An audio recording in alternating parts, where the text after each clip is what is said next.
Bonjour à tous et bienvenue dans SIC, la visite du cardinal Parolin au Cameroun, la déclaration des évêques de France contre l'antisémitisme et la mobilisation contre le projet de loi bioéthique, c'est tout de suite dans SIC. Les évêques de France redisent leur volonté de lutter contre l'antisémitisme politique et religieux.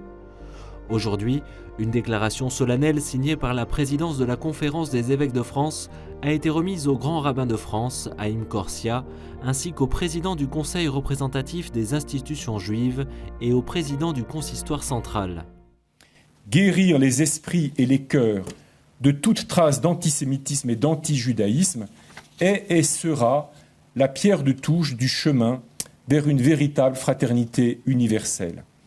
La déclaration que nous allons signer dans un instant devant vous veut marquer l'engagement des évêques de France. Il faut la vigilance des lois, mais elle n'y suffira pas. Il faut les rappels de la morale, mais ils n'y suffiront pas.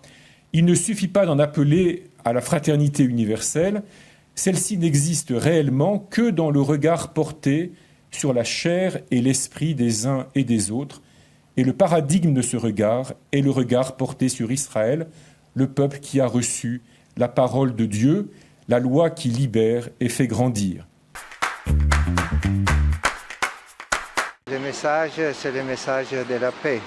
Je suis ici pour manifester l'attention et la solidarité du Saint-Père François envers le Cameroun, surtout dans les difficultés qu'il expérimente. Et on a parlé avec le président beaucoup de la situation du nord et sud-ouest et nous souhaitons vraiment qu'on puisse avoir paix dans cette région. On a aussi assuré toute la collaboration de l'Église catholique, des évêques de la région pour contribuer à à la paix et à la réconciliation. La paix et la réconciliation, c'est le message porté par le cardinal Pietro Parolin en visite au Cameroun depuis le 28 janvier et jusqu'au 3 février. Quand un membre du corps que nous formons souffre, tous les membres partagent sa souffrance.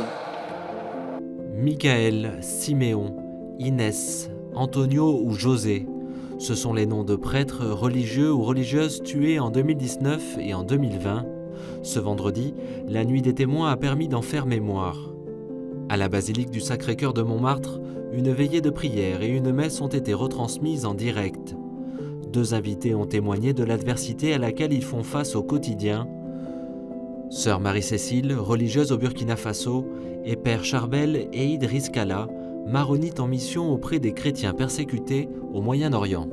La situation au Moyen-Orient est une situation très alarmante. Nous vivons dans la peur, mais grâce à ces martyrs, ils sèment l'espérance dans notre cœur. Et on sait très bien, on est chrétien et on est fiers de l'être.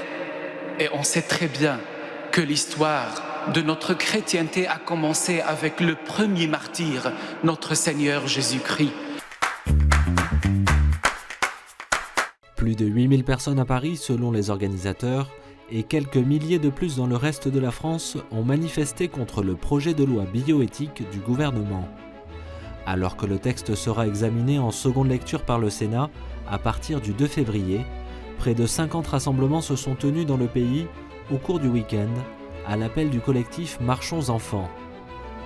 Avec ce projet de loi permettant la PMA sans père, les manifestants craignent le développement de la marchandisation des gamètes, mais aussi une avancée vers la légalisation de la gestation pour autrui.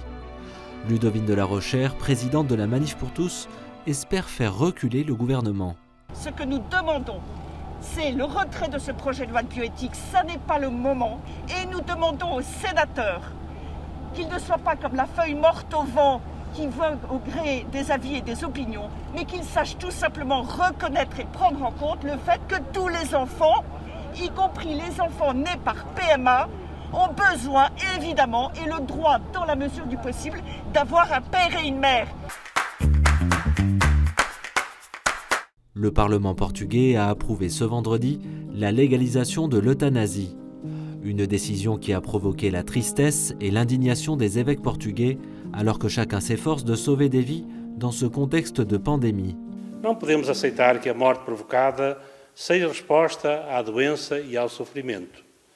Aceitar que o seja é desistir de combater e aliviar o sofrimento e vincular a ideia errada de que a vida marcada pela doença e pelo sofrimento deixa de merecer proteção e se torna peso para o próprio, para os que o rodeiam, para os serviços de saúde e para a sociedade no seu todo. C'est maintenant au président de la République de décider s'il promulgue la loi, s'il la porte devant le Conseil constitutionnel ou s'il exerce son droit de veto. I nonni tante volte sono dimenticati e noi dimentichiamo questa ricchezza di custodire le radici e di trasmettere. E per questo ho deciso di istituire la giornata mondiale dei nonni e degli anziani. C'est ainsi que le pape François a mis à l'honneur les grands-parents après l'Angélus de ce dimanche. Cette nouvelle journée aura lieu tous les ans, le 4e dimanche de juillet, juste avant la fête des grands-parents de Jésus, Saint Joachim et Sainte Anne. La première édition sera célébrée par le pape François cette année, le dimanche 25 juillet.